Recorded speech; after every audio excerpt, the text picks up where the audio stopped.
एक हमारे रामानुज परंपरा में एक आचार्य हुए, उनका नाम था श्री लालाचार्य जी। क्या नाम था? श्री लालाचार्य जी। ये रामानुजाचार्य जी के शिष्य भी थे और किसी रूप में संबंधी भी थे। तो रामानुजाचार्य, बहुत ध्यान से सुनना, बड़ी सुंदर कथा। यह भी देखिए गुरु कृपा और शिष्य की निष्ठा कैसी होती है, इस विषय पर यह भाव है। तो श्री लालाचार्य जी रामानुजाचार्य जी के शिष्य थे। रामानुजाचार्य जी नित्य प्रवचन करते थे और लालाचार्य जी बैठ करके सुनते थे। एक दिन रामानुजाचार्य जी ने अपने प्रवचन में कहा कि ठाकुर जी से ज्यादा संतों को मानो, कम से कम ठाकुर जी से करोड़ गुना ज्यादा संतों को सम्मान देना चाहिए, उनको प्रणाम करना चाहिए, उनको वंदन करना चाहिए, उनके चरणों में नमन करना चाहिए। तो लालाचार्य जी खड़े हो गए,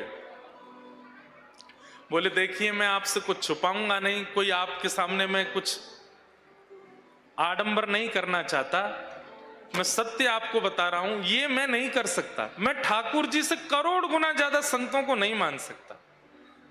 संतों को, भक्तों को, वैष्णवों को ठाकुर जी से करो, आप मेरे आचार्य हैं, आप मेरे गुरु हैं, आप आज्ञा कर रहे हैं, फिर भी मैं नहीं कर पाऊंगा। ठाकुर जी से करोड़ गुना ज्यादा संतों को नहीं मान सकता।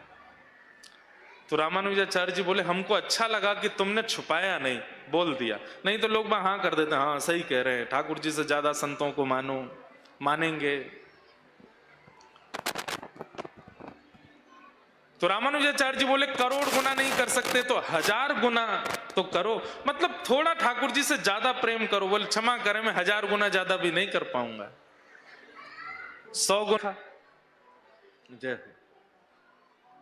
हमने तुम्हारा दर्शन पहली बार किया।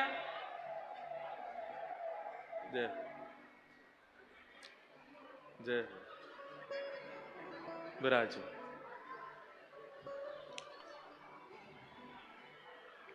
ध्यान से सुनो।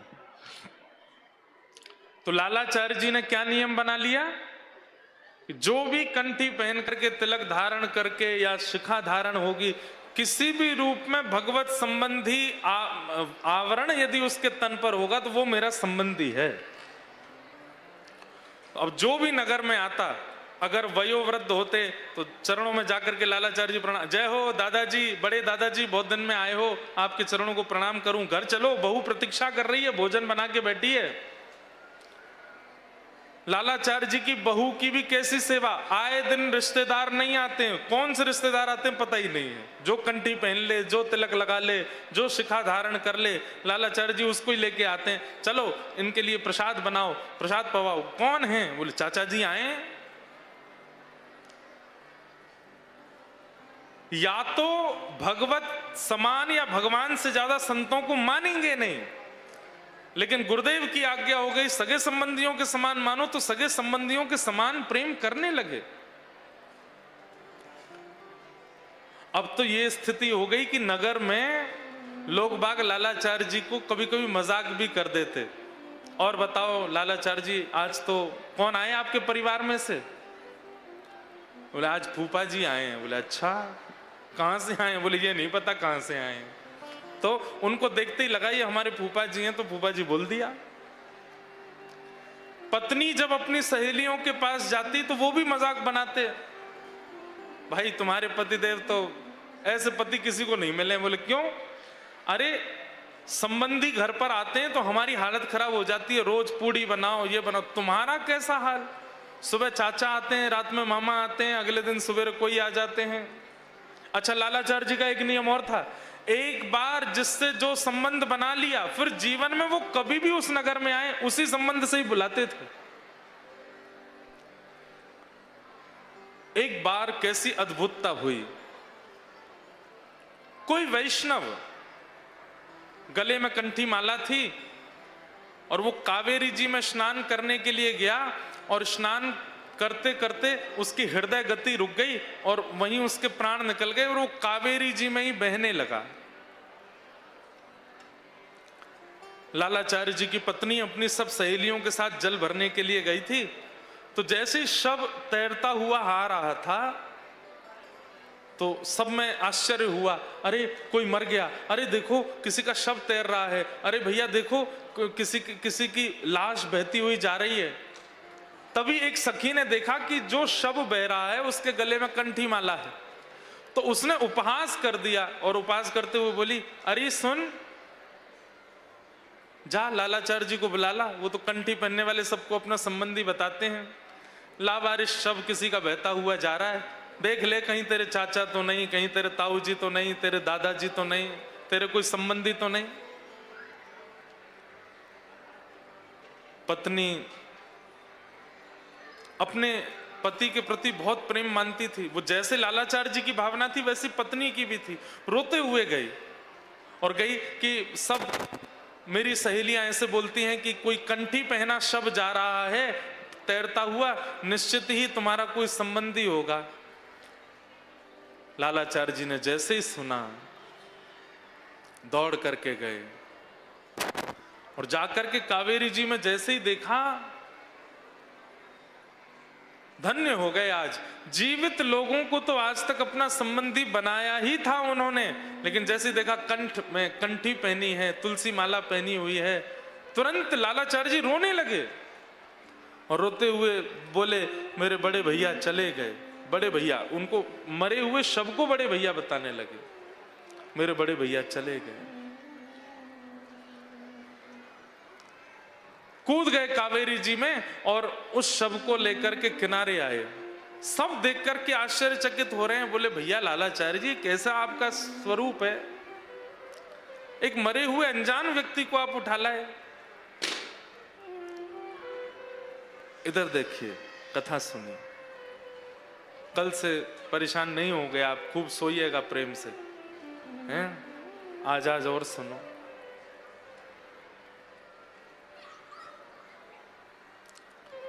शव लेकर के आए, अपने कुल पुरोहित जी के पास गए। कुल पुरोहित जी से जाकर के कहा, हे कुल पुरोहित जी, आज हमारे बड़े भैया ने शरीर त्याग दिया है, आप कृपा करके उनकी अंत्येष्टि कराने चलिए। तो बोले, लालाचार्य जी तुम्हारे कोई बड़े भैया तो है ही नहीं। भगवान, आप तो जानते हैं मैं नियम में हूं, जो भी वैष्णव भेष में होता है मैं उसको अपना संबंधी मानता हूं।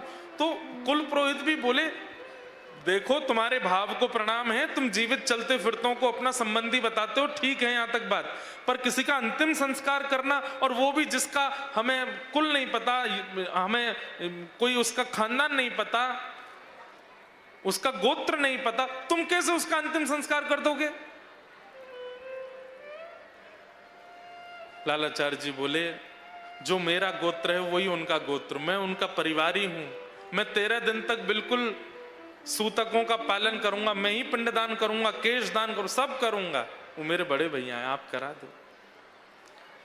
सब आश्चर्यचकित हो गए, बोले भैया अब तो ये भाव अति में हो गया है लालाचार्य जी का, मरे हुओं को अपना मान लेते हैं। कुल पुरोहित गए, कोई नहीं आया लालाचार्य जी के पास। बोले कि हम जिसको जानते नहीं उसके अंतिम संस्कार में हम क्यों जाएं? अकेले ही लालाचार्य जी ने पूरी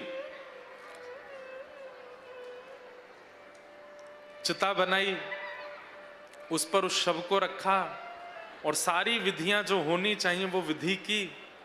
13 दिन तक सूतक, अपवित्र सूतक का समय जो होता है उसका नियम किया, पिंडदान आदि सब कुछ किया। 13 दिन बाद लालाचार्य जी ब्रह्म भोज के लिए ब्राह्मणों को निमंत्रित करने के लिए गए और सब ब्राह्मणों के यहाँ द्वार पर जाकर के पत्र देकर के आए, हमारे बड़े भैया के 13वें दिवस पर, 13 पर ब्रह्म भोज का क्रम है, आप सब लोग प्रसाद पाने के लिए पधारो। सबको पत्र देकर के आए। अगले दिन हलवाइयों ने आकर के खूब सुंदर सामग्री बनाई, सामग्री बना करके सब तैयारियां हो गई। लालाचार्य जी प्रतीक्षा करने लगे, लेकिन एक भी ब्राह्मण नहीं आया। सब मन में विचार करने लगे, बोले कि हम कैसे चले जाएं, पता नहीं कौन गोत्र का, कौन कुल का, कौन खानदान का, उसके घर का हम कैसे पालें। अरे लालाचार्य जी अपने भाव में रहते हैं, अपने भाव से अपने भाव की पूर्ति करें, अपने भाव में सबको क्यों खींच रहे हैं।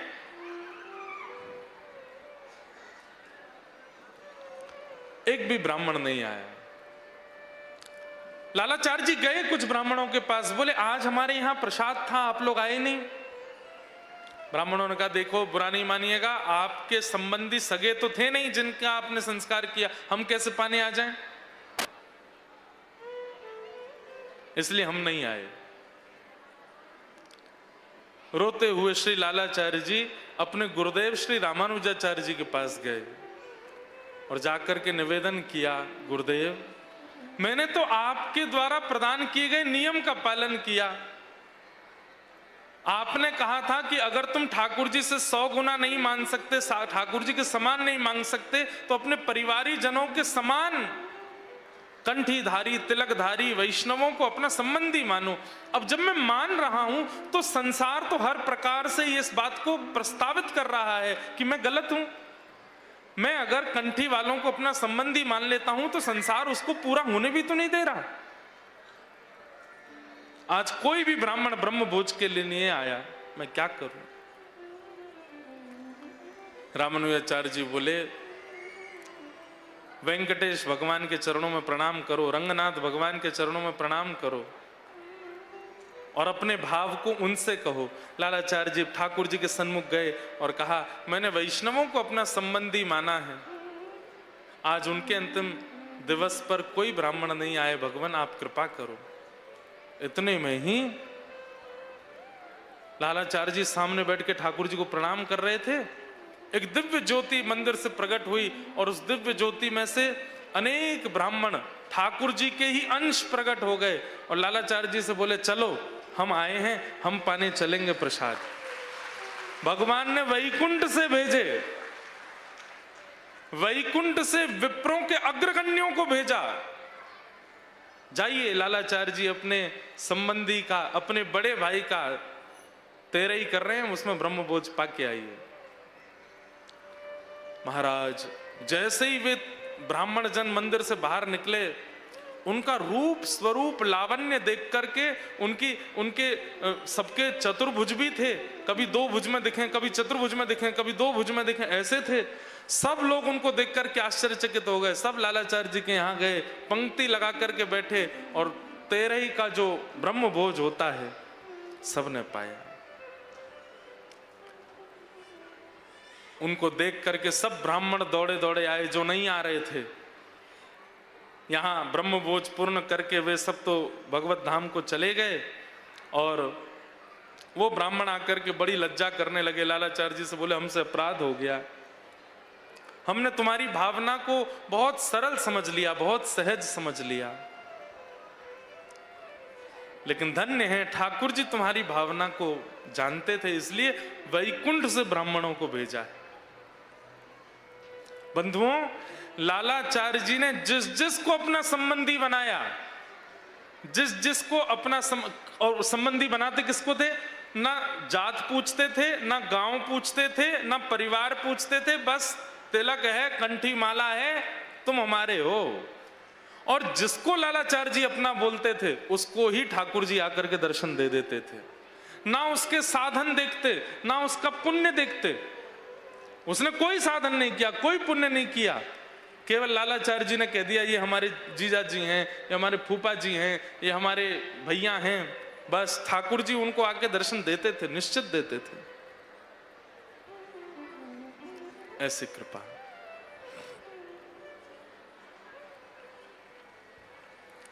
ऐसे श्री लालाचार्य जी हुए। बंधुओं, संसार में बड़े संबंध हैं, सब अपना बनना चाहते हैं, सब अपना होके दिखाना चाहते हैं, पर वास्तव में जो ठाकुर जी का है वो हमारा है, ये निश्चय कर लीजिए। जिसका ठाकुर जी से प्रेम है, जिसका ठाकुर जी से संबंध है, उससे हमारा संबंध है, ये निश्चय आप अपने चित्त में कर लीजिए। सूरदास जी महाराज अपने पद में कहते हैं, तजोरे मन हरि विमुखन को संग, जाके संग कुमति उपजत है, पड़त भजन में भंग, तजोरे मन हरि विमुखन को संग। आज के बाद आपको कोई भी वैष्णव तिलक में दिखाई दे, कोई भी वैष्णव आचरण में दिखाई दे, उससे अपना कोई संबंध निर्धारित कर लीजिएगा, संबंध स्थापित कर लीजिएगा। वही असली हमारे हैं, जो ठाकुर जी के। कल हम लोग 10 धर्म के लक्षणों पर चर्चा कर रहे थे। उस चर्चा को पूरी कर दें, 5 लक्षण कल हो गए थे और 5 बचे हैं। और फिर उसके बाद आज उत्सव मनाने के लिए हम लोग सब एकत्रित हुए हैं। सब लोग पीले पीले वस्त्र पहन करके आए हैं प्रेम से। आज दद्दा धाम का पावन प्राण प्रतिष्ठा महोत्सव आज ही विश्राम हो रहा है ना। हाँ, तो आज ही विश्राम हो रहा है, तो उत्सव के साथ विश्राम करेंगे, खूब प्रेम से नाचेंगे गाएंगे, बधाई लुटाएंगे, सबको बधाई देंगे और फिर उत्सव का विश्राम होगा। धृति क्षमा दमोस्तेयम शौचमिंद्रिय निग्रह धी विद्या सत्यम क्रोध दशकम धर्म लक्षणम। कल हम लोगों ने 5 लक्षणों के बारे में सुना। धृति, क्षमा, दम, अस्तेयम, शौच। अब इसके बाद आया इंद्रिय निग्रह। इंद्रिय निग्रह पर भी कल चर्चा हुई थी। इंद्रिय निग्रह के ऊपर कल हम लोग बहुत देर तक चर्चा करते रहे और उसमें हमारी ये बात हुई कि अपनी समस्त इंद्रियों से भगवत वस्तु का सेवन करना प्रारंभ कर दीजिए। जो ठाकुर जी को निवेदित नहीं हो सकती, जो ठाकुर जी को अर्पित नहीं हो सकती, उस वस्तु को आप सेवन नहीं करोगे, ये निश्चय कर लीजिए। और वस्तु का मतलब केवल भोजन का पदार्थ नहीं है, वस्त्र भी। ये देखो, हम किसी पर थोप नहीं सकते सारी बातें, लेकिन आप एक चीज देखो, सब लोग इधर देखिए, इन 3 दिनों में जो वस्त्र आप पहन करके आए या जैसे आप बन करके कथा में आ रहे थे, इन 3 दिनों में उसमें स्पष्ट पता चल रहा था कि आप ठाकुर जी के संबंध के किसी कार्यक्रम में जा रहे हो। आप जब अपने घर से निकल करके यहां आते हुए रास्ते में भी जो दिखता था, तो आपको देख करके वो पहचान ही जाता था कथा में जा रहे हैं। आज तो निश्चित ही पीले पीले पहन के आए हो तो निश्चित पहचान गए होंगे कथा में जा रहे हैं। कोई तिलक लगा के आया, कोई चंदन लगा करके आया।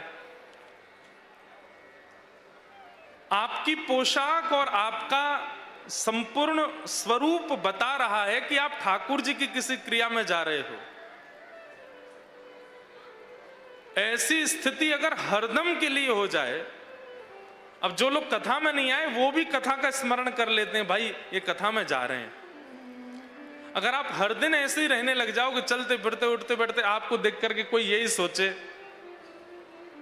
कहीं कथा में जा रहे हैं, कहीं कोई भंडारे में जा रहे हैं, या कोई मंदिर जा रहे हैं, कोई नर्मदा जी के स्नान को जा रहे हैं, आप कोई वृंदावन जा रहे हैं, चित्रकूट जा रहे हैं, कहीं जा रहे हैं, आप कहो नहीं नहीं घर पे ही हैं, हम तो कहीं जा नहीं रहे हैं, पर आपका स्वरूप उसके चित्त में धाम को प्रकट कर रहा है, कथा को प्रकट कर रहा है, आचार्यों को प्रकट कर रहा है। आपका वस्त्र भी एक वस्तु है, वह भी ऐसे पहनो कि उससे देख करके लगे कि निश्चित ही ये कहीं। अब आप लोग कहीं भी जाओ, फ्लाइट में जाओ, होटल में जाओ, आपके रूप स्वरूप को देख करके वहां के जो लोग आपको वेलकम करेंगे वो हेलो सर बोलेंगे, हेलो मैम बोलेंगे, कुछ भी बोलेंगे। पर हमारी स्थिति, हम जहां भी जाते हैं पहले ही हाथ जुड़ जाते हैं सबके, राधे राधे महाराज जी, जय श्री कृष्ण महाराज जी, अपने यहां राधे राधे निकलता है। क्यों? वस्त्र का बहुत बड़ा प्रभाव पड़ता है।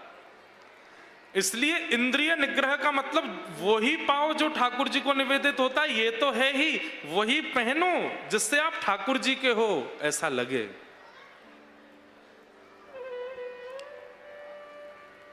पत्नी विवाह के पश्चात सिंदूर लगाती है, गले में मंगलसूत्र पहनती है, हाथों में चूड़ी पहनती है, पैरों में बिछिया पहनती है। ये उसका सौभाग्य दर्शन है, उसको देखते ही पता चल जाता है कि सौभाग्यवती है। लेकिन सिंदूर भी ना लगावे, सौभाग्य के चिन्ह धारण ना करे और सामान्य कन्याओं की तरह घूमती रहे, तो फिर लगेगा कि भाई अभी अविवाहिता है तभी ऐसे है।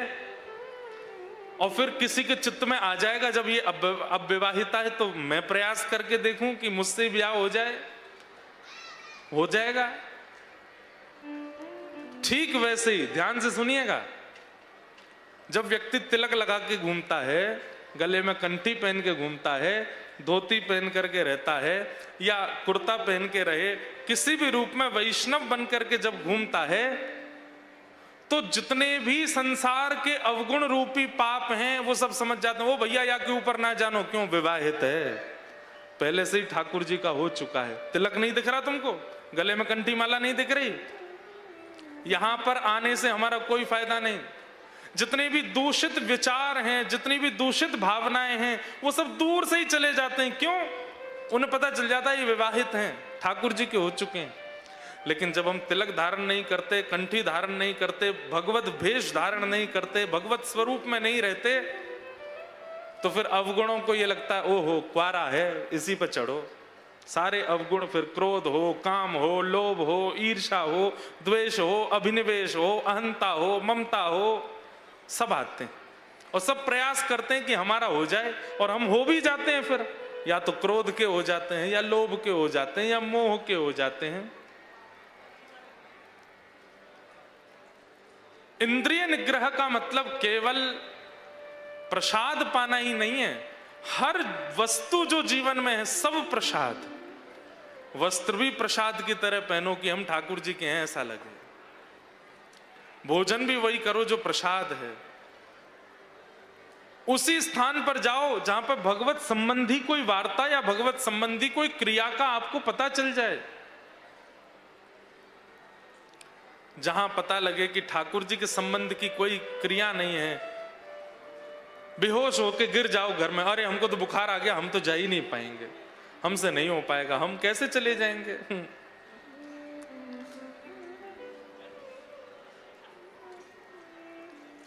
ऐसो दुख दी जो ही माही, बिन पद कंज छटा दृग देखे, को सुहावे नाही। ऐसो दुख दी जो ही माही। हरिवंश परंपरा के एक अद्भुत आचार्य हुए, और ये भी यहीं के ही थे, मध्य प्रदेश के। इनका नाम था भोलानाथ, जिनका बाद में किशोरी जी ने नाम रख दिया, राधा रानी ने नाम रखा भोरी सखी। उनका ये पद है। क्या कह रहे हैं अपने पद में कि बिना किशोरी जी को, बिना ठाकुर जी को देखे इन आंखों को और कोई सुहावे ना, बिना सदगुरु को देखे इन आंखों को कोई सुहावे ना, ऐसी कृपा मुझे कर दो, मुझे और कोई नहीं सुहावे, बस आप प्रिय लगो। ऐसे वस्त्र पहनो, ऐसा स्वरूप धारण करो, ऐसा भोजन करो, ऐसी बातें करो। जब आप बोलो तो आपके शब्दों से पता चल जाए कि आप कथाएं सुनते हो, आप आचार्यों के पास जाते हो। जैसे ही आप बोलते हो ना कि चलो आ जाओ महाराज जी खाना खा लो, पता चल जाता है कथा नहीं सुनते। क्योंकि कथा सुनने वाला खाना नहीं बोलेगा, कथा सुनने वाला बोलेगा महाराज जी प्रसाद पालो, वो प्रसाद ही बोलेगा। या जिस घर में नित्य भोग लगता होगा वो लोग भी यही बोलेंगे कि प्रसाद पालो। खाने में क्या बनवाएं आपके लिए ना, ये शब्द का प्रयोग बता देता है कथा नहीं सुनते। महाराज जी कल आप आएंगे, क्या प्रसादी सिद्ध कराऊं, क्या प्रसाद बनवाऊं घर पे। भोग नहीं, प्रसाद। भैया सोवे वारी अम्मा क्यों दिखा रहे हो, हमको ही नींद आ जाएगी। यहाँ वैसे ही हमको इतना ध्यान केंद्रित करना पड़ता है। ये 2 कैमरा ऐसे लगे हैं हमारे सामने, इनमें ऐसी ऐसी चीज दिखाएंगे कि हमको ही कुछ लगने लगे। जो बेचारे रो रो के कथा सुन रहे हैं उनको तो दिखा नहीं रहे, एक माता झोंका ले रही हैं जोर से, उनको दिखा रहे हैं। तो भक्तिमती मीराबाई कहती हैं एकली खड़ी रे मीराबाई, एकली खड़ी, एकली खड़ी रे मीराबाई, हे मोह सही, गिरधर आओ तो सही, माधव रे मंदिर में मीराबाई अकेली खड़ी। बोले आओ तो सही, गिरधर आओ तो सही, माधव रे मंदिर में मीराबाई अकेली खड़ी। विराज जाओ सब लोग। यही है इंद्रिय निग्रह। मीराबाई किसी सामान्य के लिए श्रृंगार नहीं करती हैं, वो जो भी कुछ अपने तन पर धारण करती हैं वो सब ठाकुर जी के लिए है। दशकम धर्म लक्षण में यह एक लक्षण है कि आप अपनी इंद्रियों को वही आभूषण देते हैं, वही वस्तु देते हैं जो भगवत संबंधी है, जो भगवान को निवेदित नहीं होती, जो ठाकुर जी को अर्पित नहीं होती, उस वस्तु को, अपनी इंद्रियों को, शरीर को न प्रदान करना, यह भी धर्म है। धृति क्षमा दमोस्तेयम शौचमिंद्रिय निग्रह, धी विद्या सत्यम क्रोधो दशकम धर्म लक्षणम। इंद्रिय निग्रह,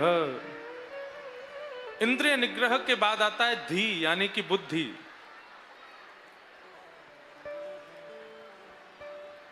बुद्धि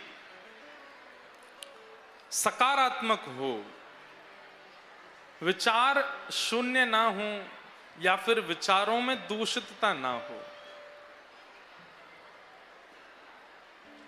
कैसी भी स्थिति परिस्थिति सन्मुख आ जाए, आप अपनी बुद्धि से पॉजिटिव ही रहते हैं।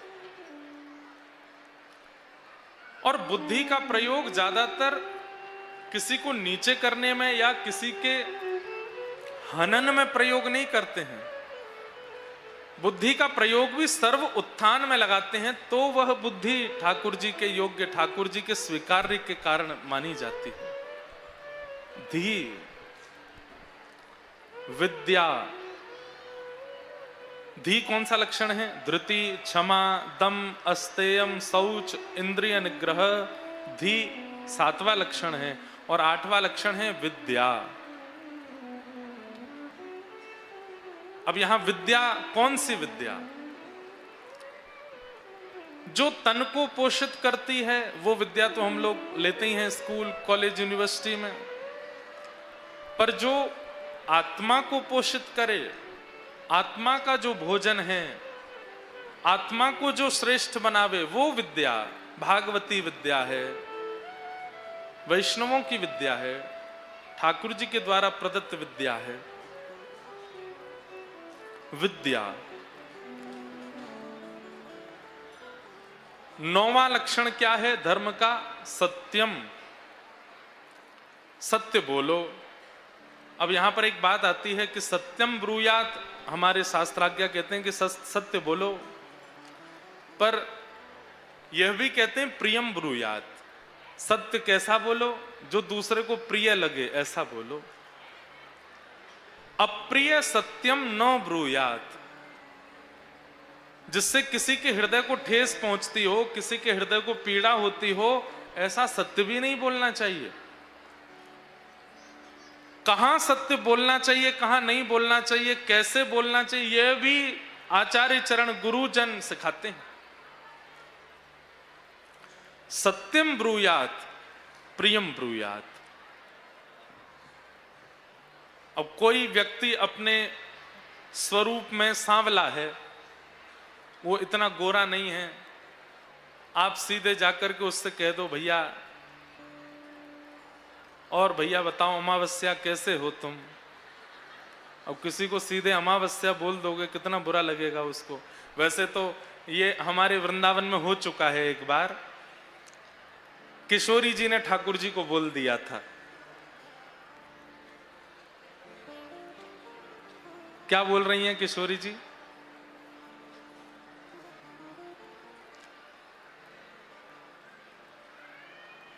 तेरो मुखनी को की मेरो श्यामा प्यारी, तेरो मुखनी को की मेरो श्यामा प्यारी। दर्पण ले बैठो मृग नैनी, सांच कहो वृषभानु दुलारी, तेरो मुखनी को की मेरो श्यामा प्यारी। हाथ में दर्पण लेकर के ठाकुर जी बैठे हैं और किशोरी जी से कह रहे हैं, हे श्यामाजू, हे किशोरी जी, ने एक दर्पण में देख के बताओ तो कौन सुंदर लग रहा है। थोड़ी इनकी आवाज इधर दो। ठाकुर जी हाथ में दर्पण लेकर के बैठे हैं और किशोरी जी से पूछ रहे हैं, हे श्यामाजू, ये बताओ दोनों में कौन ज्यादा सुंदर है, आप की मैं। किशोरी जी भी छेड़ रही हैं ठाकुर जी को, दर्पण में देख करके बोली, हमसे कहो, हमसे पूछ रहे हो? बोले हाँ। तुम ही क्यों ना देखो, हम गोरी तुम श्याम बिहारी, हम गोरी तुम श्याम बिहारी। मेरो मुख जैसे चंद उजियारो, मेरो मुख जैसे चंद उजियारो, तुमरो मुख जैसे रैन अंधियारी, तुमरो मुख जैसे रैन अंधियारी, तेरो मुखनी को की मेरो श्यामा प्यारी। क्या बोली? किशोरी जी कह रही है, मेरो मुख जैसे चंद उजियारो, मेरो मुख तो ऐसा है जैसे चंद्रमा के उजालो, जैसे कोई पूर्णिमा का चंद्रमा, और तुमरो मुख जैसे रैन अंधियारी, आप तो ऐसे हो जैसे अमावस्या की रात। अब इसमें क्या पूछ रहे हो आप, कौन ज्यादा सुंदर है? यही है फर्क। ठाकुर जी रूठ गए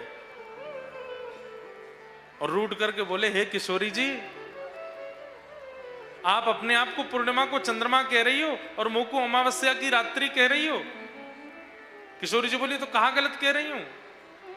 ठाकुर जी बोले, तो फिर याद रखियो। बोले कहा, चंद्रमा भी तभी सुंदर लगे जब अंधेरो होवे, जब अंधेरो ना होवे तो चंद्रमा ना बढ़िया लगे। हे श्यामाजू, आपको मुख भी हमारे चमक रहा है क्योंकि मैं हूं बगल में।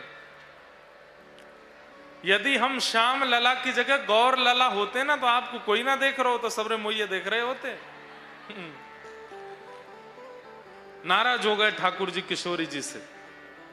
हमको कालो कह रही हैं, हमको कारिया कह रही हैं। आहा, अब किशोरी जी मना रही हैं उनको। बहुत सुंदर पद है, मुझे बहुत प्रिय लगता है ये पद, पर ज्यादा नहीं गाएंगे, एक पंक्ति सुनाते हैं।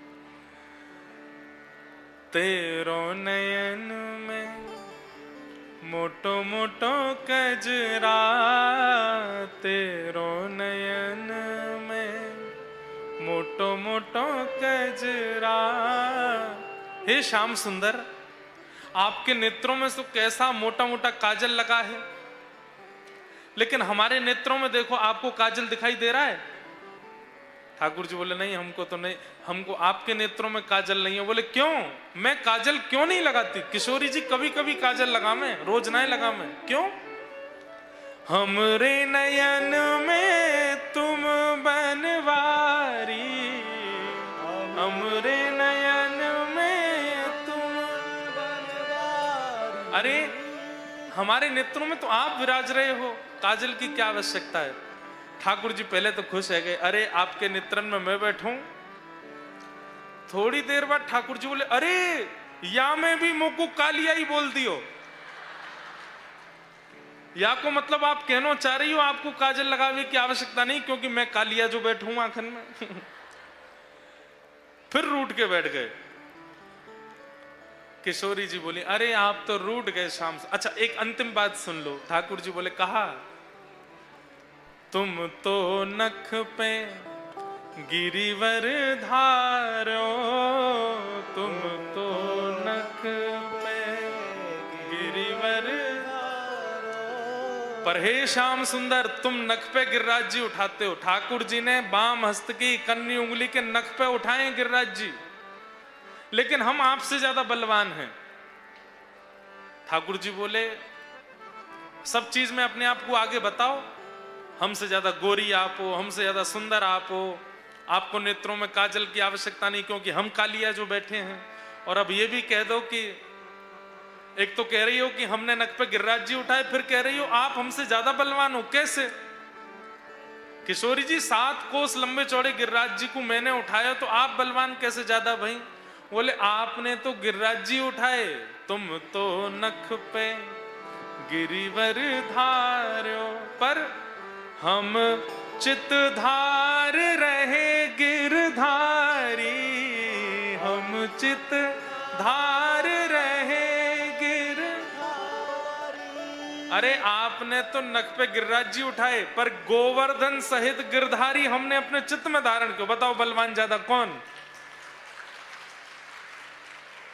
ठाकुर जी की तब मान दूर भयो। हमारे ठाकुर जी बड़े सरल, नेक में ही मान छोड़ दें।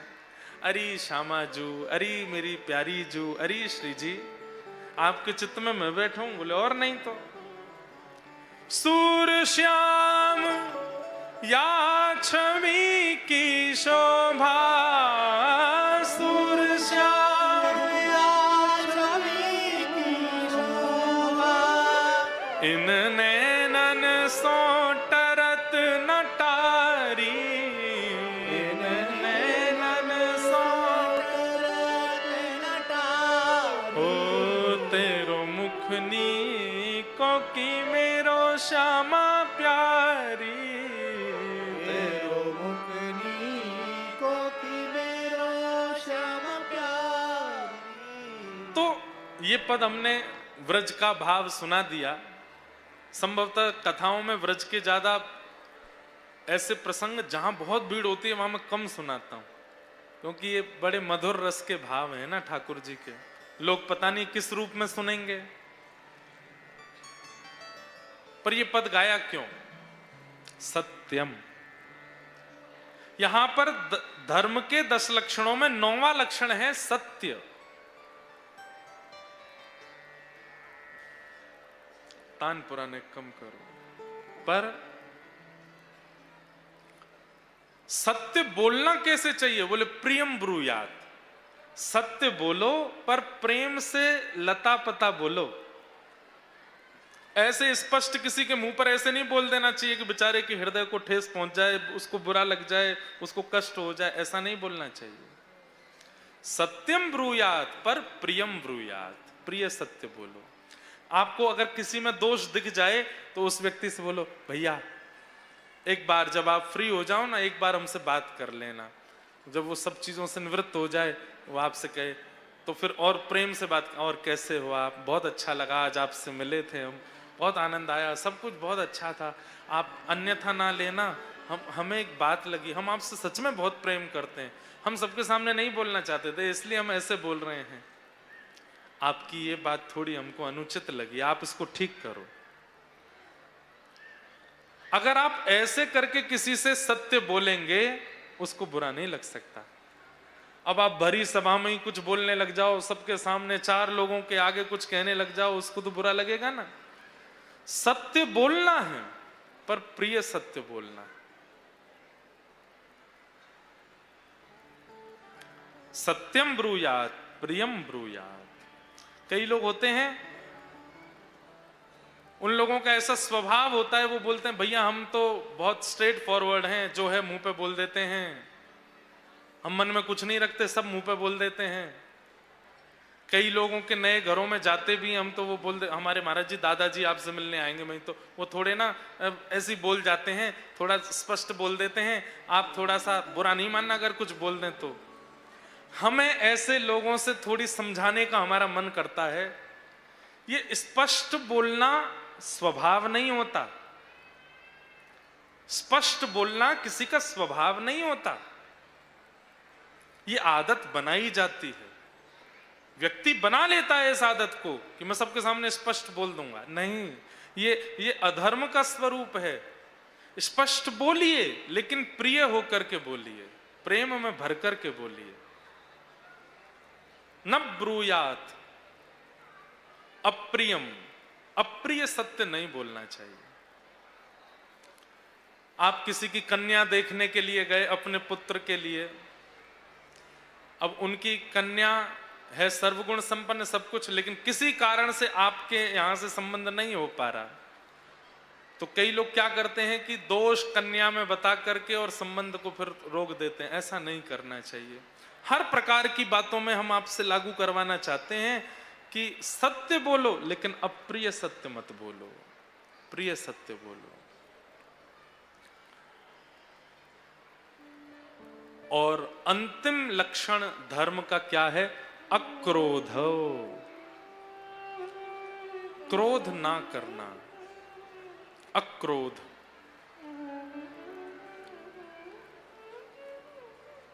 बंधुओं, लोग बाग कहते हैं कि महाराज जी क्रोध कंट्रोल में कैसे किया जाए, उसके बारे में कुछ बताओ। जिन लोगों को बार बार गुस्सा आता है, हर छोटी छोटी बात पर क्रोध आ जाता है, शास्त्रों में ऐसी आज्ञा है कि 7 लक्षण हैं नरक जाने वालों के, उनमें से एक लक्षण यही है, बात बात पर जिनको क्रोध आता है। अत्यंत क्रोध, कटुकाच वाणी, दरिद्रताम च, स्वजनेषु वैरम, नीच प्रसंग, कुलहीन सेवा, चिन्हानि देहे नरकम गतानाम। ये उन लोगों के लक्षण हैं जो नरक जाते हैं। उनमें सबसे पहला लक्षण क्या है? ध्यान से सुनो। जैसे हम किसी विदेश में जाते हैं तो वहां का वीजा लगवाना पड़ता है, और जब वहां पहुंचते हैं तो इमिग्रेशन देना पड़ता है। तो फिर ऑफिसर पूछता है आप क्यों आए हो, कितने दिन रुकोगे, कहां जाओगे, कहां रहोगे। लेकिन ऐसा हमारे शास्त्र कह रहे हैं कि जिनमें ये लक्षण हैं उन लोगों को नरक में बिना पूछताछ के बुला लिया जाएगा, सीधे पूछताछ भी नहीं करी जाएगी। नहीं तो नरक जाने वालों से भी पूछा जाता है क्यों आए हो नरक में, तुमने ऐसा क्या कर दिया, तुमने ऐसा क्या किया। पर जिनमें ये लक्षण है उनसे पूछा भी नहीं जाएगा। कौन कौन से लक्षण? सबसे पहला लक्षण अत्यंत कोप, भयंकर गुस्सा। बात बात पे गुस्सा आता है, छोटी छोटी बात पे नाराज हो जाते हैं, इतना नाराज होते हैं कि कलेश कर देते हैं। कटुकाच वाणी, जो अपनी वाणी से कड़वा बोलते हैं, किसी को बुरा लगे भला लगे बोल देते हैं। कटुकाच वाणी, इनको भी नरक जाना पड़ता है। दरिद्रताम च, जो अपने जीवन में प्राप्त होने वाली वस्तुओं से संतुष्ट नहीं है। ठाकुर जी ने खूब दिया है, सब कुछ दिया है, लेकिन फिर भी असंतुष्ट रहते हैं, ऐसे लोग भी नरक जाएंगे। अत्यंत कोप, कटुकाच वाणी, दरिद्रताम च, स्वजनेषु वैरम, जो अपनों से ही बैर मानते हैं और अपने भला चाहने वालों से ही बैर रखते हैं। माता से बैर, पिता से बैर, गुरु से बैर, भाई से बैर, बहनों से बैर, सब परिवार के लोगों से जो बैर मानते हैं उनको भी नरक जाना पड़ता है। अत्यंत कोप, कटुकाच वाणी, दरिद्रताम च, स्वजनेषु वैरम, नीच प्रसंग। बहुत ध्यान से सुनिएगा। खुद गलत नहीं खाते, खुद गलत नहीं पीते, खुद कुछ भी गलत नहीं करते, लेकिन जो गलत खाते हैं, गलत पीते हैं, गलत करते हैं, उनका संग जो करते हैं उनको भी नरक जाना पड़ता है।